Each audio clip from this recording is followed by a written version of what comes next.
يعني احنا افارقه، بس في دول عربيه افريقيه. انا مش هتكلم على الاستاد كله كان عامل ازاي، ولا كان في دماغي وقلت اللعيبه بتاعتي ولا سامعين حاجه ولا عارفين حاجه. بالعكس، احنا كنا سعداء ان مصر كبيره، مصر قويه، مصر ام العرب، مصر ام العرب وام افريقيا.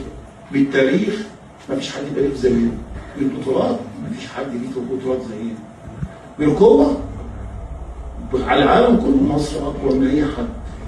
مصر الناس كلها بتغير منها، عشان كده منتخب مصر كمان في الكوره واخد 7 بطولات بغيره منه. فانا بالتالي احنا الموضوع مش فير، انا بقول مش فير.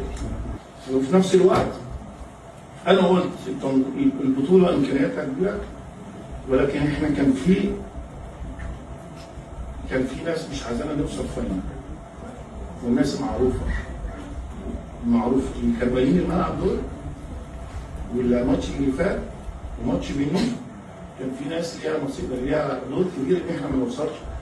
فانا قلت لعيبتي انت عارف معنى كده ايه؟